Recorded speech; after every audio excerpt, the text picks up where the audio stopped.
अल्लाह के नेक बंदे हैं जो भूखों को खाना खिलाते हैं।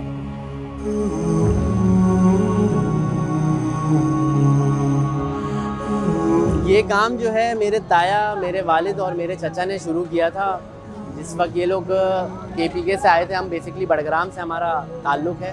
जब रेस्टोरेंट था तो उस वक्त ये अफ़गान वॉर चल रही थी, तो वहाँ से जो है लोग माइग्रेट होके आ रहे थे अफ़गानी, तो वो यहाँ पे बाहर आके बैठ जाया करते थे। तो मेरे ताया जो है उनको जो है खाना वगैरह दे दिया करते थे। तो जब लोगों ने जब ये देखा तो वो काउंटर पे पैसे देने लगे कि आप इनको खाना खिला दें। तो इस तरह ये 2 बंदों से 10 बंदों से ये सिलसिला चल निकला और अल्हम्दुलिल्लाह आज तक यहाँ पे हज़ारों की तादाद में लोग खाना खा रहे हैं। और हमारा अल्हम्दुलिल्लाह ये काम जो है कभी मतलब बंद नहीं हुआ। अल्हम्दुलिल्लाह 40 साल हो गए, आज तक हमारे होटल से कोई भूखा नहीं गया। जो भी आया है उसको पेट भर के खाना दिया।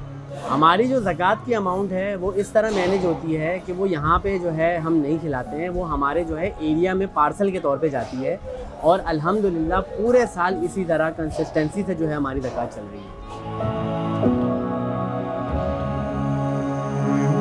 है।